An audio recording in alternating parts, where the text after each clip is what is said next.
Obviously, a huge win for them last week at the NHL draft lottery, winning the rights to select Connor Bedard. They've checked now, I think, the most difficult box, if that's the case, in getting a true superstar in your organization and your franchise. They've got a lot of interesting prospects coming up. What do you think is primary objective number one for the Blackhawks when it comes to this summer? Well, I love this table that's up right now because you see where it says average age 28.7. I think that's going to drop substantially for next season. I think there was a misnomer that the Hawks were this young team last year when they really weren't.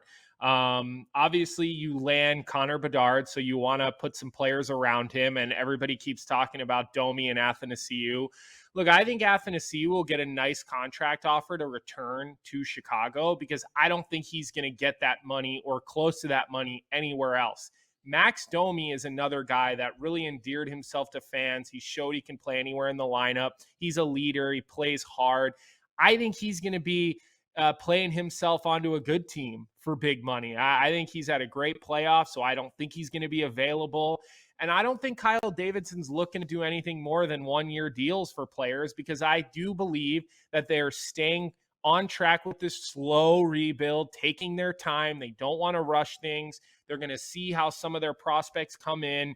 Kevin Korchinski, the defenseman. Vlasic probably takes a step into the NHL. Lucas Reichel ready for full-time action in the NHL. And then I believe they're going to go out and sign a couple of veteran free agents. They're going to have to overpay to be at the cap floor. But ultimately, I would expect a similar looking group, only younger, with more prospects finally entering the NHL for the Hawks as you get into year 2 of the rebuild. Yeah, I think you summed it up quite nicely. I will say one thing to also keep in mind for the Chicago Blackhawks this summer. Take a look at that projected cap space.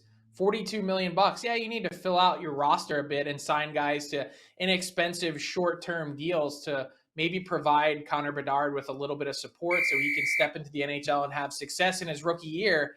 But you know what else you're going to do with that cap space? You're going to be taking on some tough contracts from some other teams around the league. And I believe the Hawks will be aggressive on that front, especially if the salary cap is only increasing $1 million this summer, as is currently projected. I still think it's going to be going up by more than that, but we'll see. That's going to be a big chip for Kyle Davidson to play. What about the Anaheim Ducks, Colby? One thing we don't know about the Ducks is who's going to be their next head coach. Pat Verbeek has been active and involved in the interview process for more than a month at this point.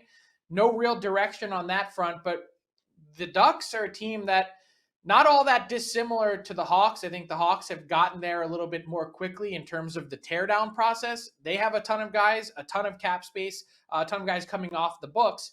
They've got a trade chip in Adam Henrique that I think could find himself in a new home coming this summer. But they've got some talent up front, of course, led by Trevor Zegras and company. They've got some prospects on the back end on the way that aren't there yet. And what's staring me in the face when looking at this Ducks rebuild is how do you bridge that gap between the here and now? You basically have 2, maybe 3 at the most bona fide NHL defensemen on your blue line. How do you have a team that's even remotely competitive, and maybe that's not the plan, with that type of defense core? There's a lot of work for Pat Verbeek to do.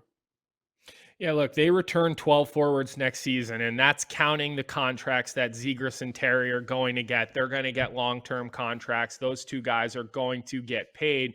But then you look at the rest, and, they don't really have any defensemen coming back next season. You've got Fowler, Lacombe, and Colton White under contract next season that are, quote unquote NHL caliber defensemen. Owen Zellweger, maybe he takes the jump and he gets into the NHL. I know Drysdale missed all season, so he will be back. But here's what's interesting about Anaheim, Frank. Not next year, but the year after. So now we're talking 24, 25. That's when their entire roster can look different. So I'm with you. What do they do in the short term? They're going to draft Fantilli. He's probably going to go into the NHL right away, although we've heard some rumors he may not. But ultimately, they're in my opinion, a much different place than the Chicago Blackhawks because A, I don't believe they have the prospect pool that the Hawks have, and B, they're kind of in this weird stage where they've got 12 forwards coming back. So it's not like they're necessarily out there looking for forward, sure, you could trade Henrique, like you said. There's probably a couple of other guys, but what's going to happen with John Gibson? We hear his name at every trade deadline. He makes your big board quite often in that regard. Cam Fowler, another guy. You need some veterans there to help out, but are you truly going to rebuild and tear it down? That is my question. I've yet to fully see that happen. And that's, to me, why they're in a little bit of a different spot than the Chicago Blackhawks.